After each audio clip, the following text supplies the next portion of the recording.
Une émission parrainée par les associations patronales vaudoises de la construction.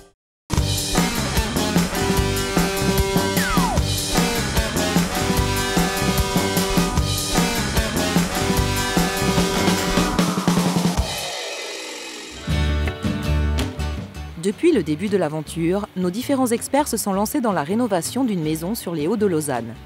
Pour résumer, commençons par l'extérieur avec la terrasse. Le sol a été entièrement refait et une bande d'étanchéité a été posée tout autour.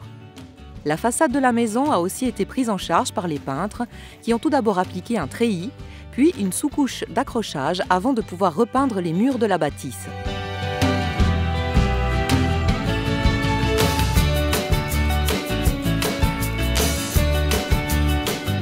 À noter que les boiseries extérieures ont aussi été vernies pour résister au changement climatique.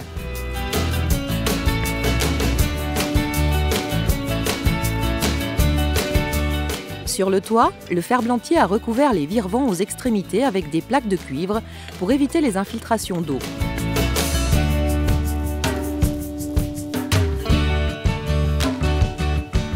En atelier, les experts en pièces métalliques ont confectionné les différents éléments nécessaires pour la main courante de la terrasse.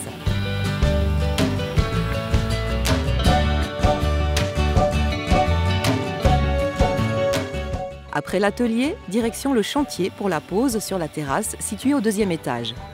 Un exercice qui requiert une précision des plus helvétiques. Et pour terminer avec les extérieurs, la touche finale est revenue au peintre pour la pose du crépi sur les murs.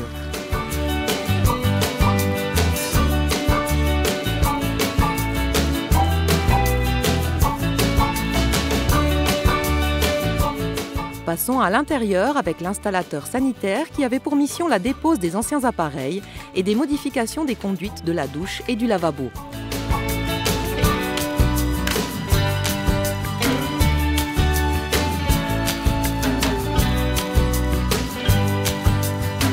Ensuite, le carreleur a pris le relais pour terminer le sol et les murs des salles d'eau, mais également des différentes pièces de la maison.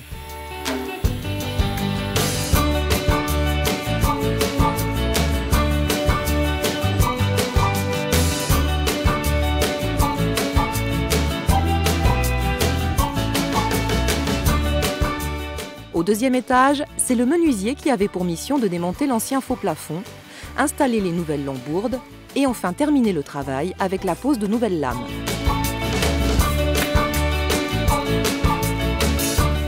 Pour finir, nous avons retrouvé notre spécialiste en peinture pour les travaux de finition à l'intérieur de la maison. Une phase importante qui souligne la fin imminente du chantier.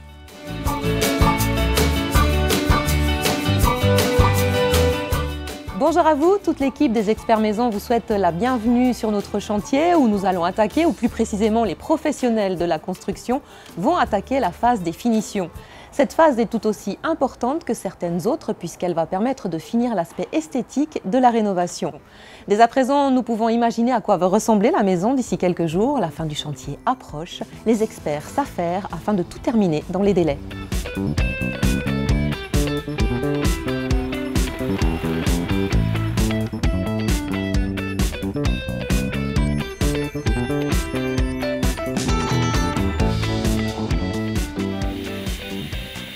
Alors en fait, puisqu'on avait plusieurs différences de hauteur, donc là on a dû mettre des granulés de pharmacelle pour pouvoir tout remettre à niveau. Ensuite des plaques de pharmacelle de 5 à 6 cm pour revenir à niveau avec le carrelage en fait.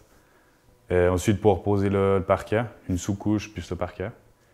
Et la deuxième partie, c'était aussi le même problème de niveau. En fait on a essayé d'abord de poser, de faire un rhabillage, un léger rhabillage. Et on a vu qu'on n'était pas tout à fait droit en fait, donc on a dû poser ces panneaux en fibre pour remettre un poil à niveau, puis ensuite refaire un rhabillage pour se remettre pile poil au carrelage.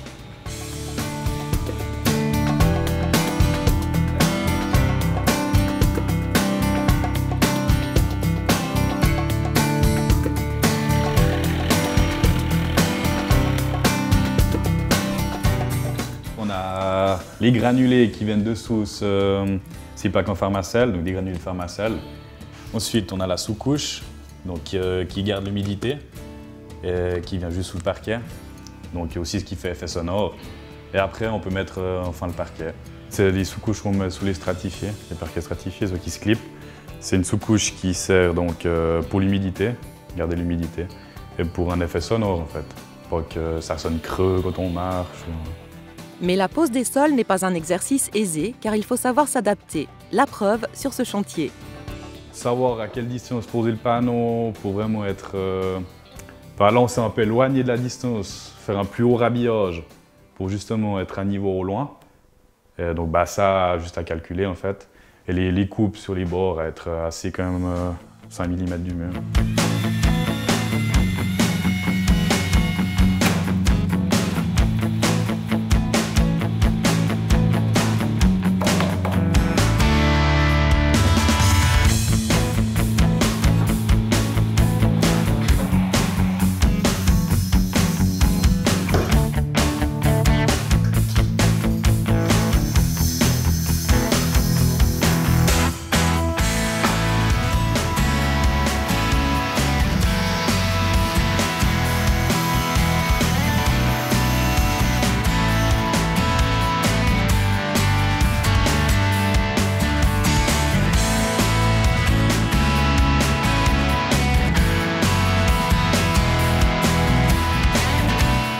Quittons un instant l'intérieur de la maison pour suivre les derniers travaux de peinture sur les façades. Nos experts redoublent d'efforts pour terminer le chantier dans les temps, tout en assurant une qualité irréprochable.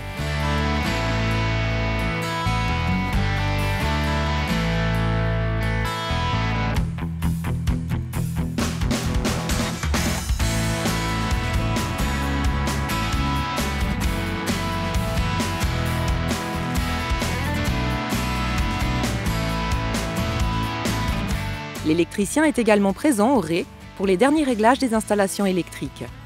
Alors, je vais passer les deux câbles qui réalimenteront l'installation qu'on a mis à jour suite aux travaux.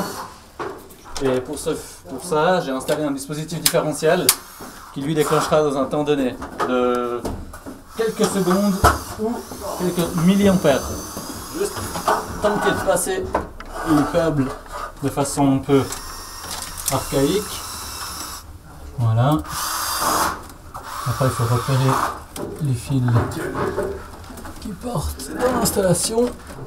Alors maintenant, il me reste juste à passer le câble qui alimente l'étage où il y a eu les travaux pour le faire transiter là, raalimenter le disjoncteur, alimenter mon nouveau différentiel, revenir au tableau électrique, alimenter mes deux bandes et partir dans l'installation électrique à l'étage. Voilà ce qu'il me reste à faire.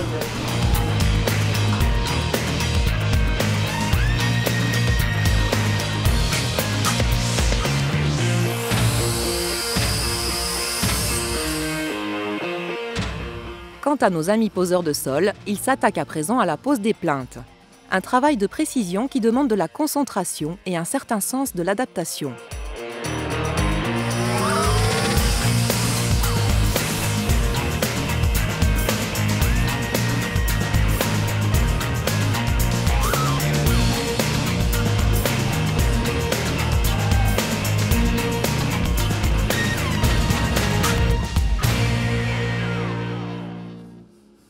Travailler avec des professionnels, c'est également obtenir des conseils quant au choix des matériaux. Éclairage avec l'avis de l'expert.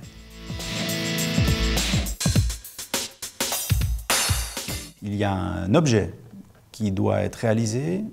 Cet objet, maison ou structure de génie civil, doit, elle, répondre à des critères et à des objectifs. Et ensuite, les matériaux qui vont être choisis pour le réaliser doivent aider à atteindre ces objectifs-là, qu'ils soient structurels, qu'ils soient esthétiques ou qu'ils soient dans les consommations d'énergie. Les matériaux, en général, sont à prendre dans un ensemble, rarement individuellement. On peut parler de briques, pour prendre des exemples simples. Ce qui est important, c'est le mur. La brique n'est qu'une composante du mur. Si on choisit de partir avec une brique, ce qui va compter, c'est les caractéristiques du mur dans son ensemble, ça veut dire la brique, le mortier, le revêtement, l'isolation de cet élément architectural.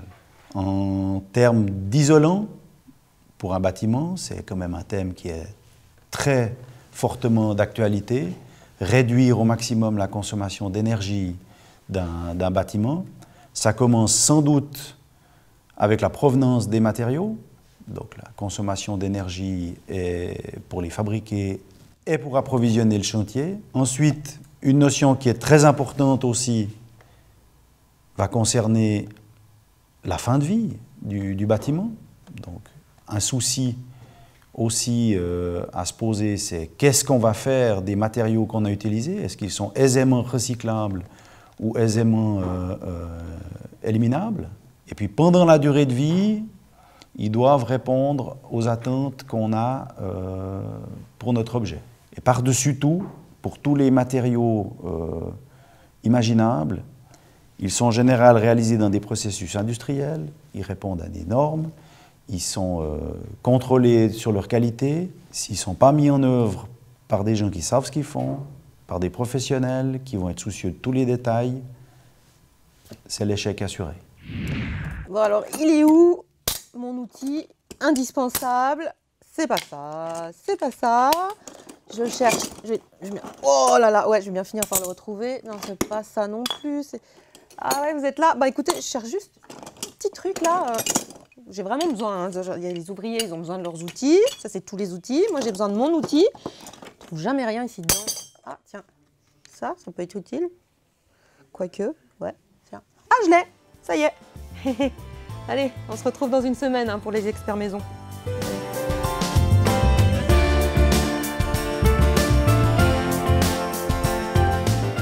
La semaine prochaine, pour le dernier épisode des Experts Maison, nous découvrirons le résultat définitif des travaux de rénovation.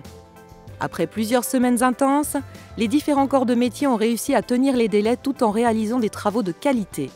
Pour en avoir le cœur net, ne manquez pas votre dernier rendez-vous avec les Experts Maison.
Une émission parrainée par les associations patronales vaudoises de la construction.